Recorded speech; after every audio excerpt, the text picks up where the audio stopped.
विधानसभा में शीतकालीन सत्र की कार्यवाही के तीसरे दिन नरेंद्र सिंह तोमर का अध्यक्ष के रूप में निर्वाचन हुआ है। अध्यक्ष निर्वाचन के बाद राज्यपाल का अभिभाषण भी हुआ, जिस दौरान सत्ता पक्ष और विपक्ष में तीखी नोकझोंक भी हुई है।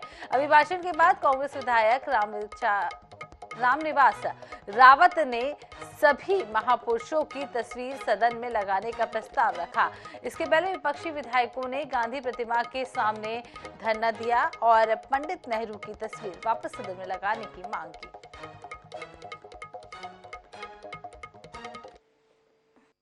राज्यपाल के अभिभाषण पे जिस तरह से चर्चा हुई और विपक्ष ने कई संदर्भों में आपत्ति ली है, उस संदर्भ में हम बात करेंगे। नेता प्रतिपक्ष उमंग श्रृंगार जी हमारे साथ में, लेकिन निश्चित रूप से कहीं ना कहीं जिस तरह पूरा घटनाक्रम है, सर सिर्फ प्रधानमंत्री का जिक्र हुआ है, इस पूरे सिर्फ प्रधानमंत्री का जिक्र हुआ है पूरे अभिभाषण के दौरान। स्वाभाविक है, मैं फिर कहना चाहता हूं कि सरकार केंद्र शासित प्रदेश के रूप में हो गई है मध्य प्रदेश की, और ये एजेंडा मुझे लगता है दिल्ली का एजेंडा है। तो दिल्ली के एजेंडे के हिसाब से किया जा रहा है, क्योंकि मावा का एजेंडा गायब हो गया, लाडली बहना गायब हो गई, मावा चले गए, लाडली बहना चली गई, चुनाव जीत लिए। आप लोगों की तरफ से एक प्रस्ताव आया था तस्वीरों के संदर्भ में, उस पर माननीय अध्यक्ष जी ने व्यवस्था दी है कि एक कमेटी बना के उस पर विचार करके किन महापुरुषों को लगाना, उस पर दोनों दलों के इसके हो जाएगा। तो ये हमारे साथ में जो है नेता प्रतिपक्ष उमंग श्रृंगार थे। उनका कहना यह है कि आरएसएस के एजेंडे पे जो है राज्य सरकार चल रही है और कहीं ना कहीं केंद्र सरकार की बातें हुई है, मध्य प्रदेश सरकार की नहीं। कैमरामैन सनी के साथ अनुराग मालविया ने 24/7 भोपाल। रामनिवास रावत जी हमारे साथ है। सर, आप लगातार कुछ मुद्दों पे जिक्र किया, आपने प्रस्ताव भी रखा तस्वीरों को लेकर, क्या स्थिति है, क्या अभी रुख है सत्ता पक्ष है? देखिए, मैंने एक प्रस्ताव रखा था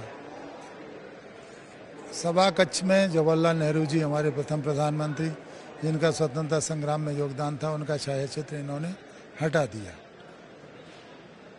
ये इतिहास बदलना चाहते हैं। किसी भी महापुरुष का छायाचित्र हटाना मैं समझता हूँ कि एक राजनीतिक दुष्प्रेरणा से प्रेरित है, नहीं हटाना चाहिए। जिन लोगों की वजह से, जिन महापुरुषों की वजह से हमें आज़ादी मिली, मैंने प्रस्ताव रखा था कि उन महापुरुषों की छायाचित्र यहाँ लगाए जाएं।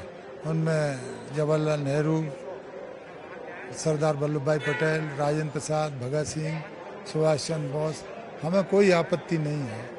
तो हम चाहते थे कि इन सभी के छायाचित्र लगें। उसमें ये दिया था मैंने इत्यादि ETC, मतलब और भी आप लगा सकते हो, जोड़ सकते हो। लेकिन उन्होंने जिस तरह से बहुमत का सहारा लेकर कमेटी पर टाला है, ये दुर्भाग्यपूर्ण है। प्रधानमंत्री का ज्यादा जिक्र था आज पूरे अभिभाषण में। सर, पूरे अभिभाषण को पढ़ने के बाद आप स्वयं कहोगे कि ये किसी प्रदेश की, स्वतंत्र प्रदेश की राज्य सरकार का अभिभाषण नहीं है। किसी केंद्र शासित प्रदेश की विधानसभा में अभिभाषण पढ़ा जा रहा है, जो LG पढ़ रहा है और केंद्र के द्वारा भेजा हुआ अभिभाषण है। प्रधानमंत्री का हर पैरा में लगभग उल्लेख था, प्रदेश के मुख्यमंत्री का, प्रदेश की योजनाओं का उल्लेख सब जगह लगभग गायब था।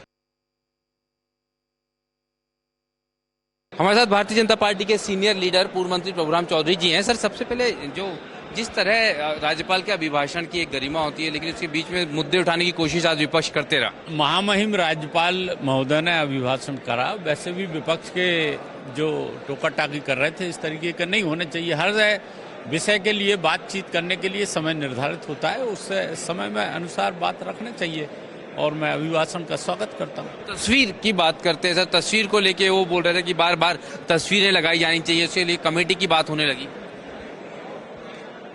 माननीय विधानसभा अध्यक्ष जी ने कमेटी बनाने की घोषणा की है, और कमेटी जो तय करेगी महापुरुषों के चित्र लगाने की और कहाँ लगाने की, वो उस अनुसार अध्यक्ष जी निर्णय करेंगे। सर, एक आखिरी सवाल है, जो आप लोग आपके समय कोविड को लेकर तैयारियां थी, एक बार फिर अलर्ट की स्थिति है, लगभग आपको क्या लगता है अभी मध्य प्रदेश का स्वास्थ्य तंत्र कितना तैयार है अगर ऐसी स्थितियां बनती है तो?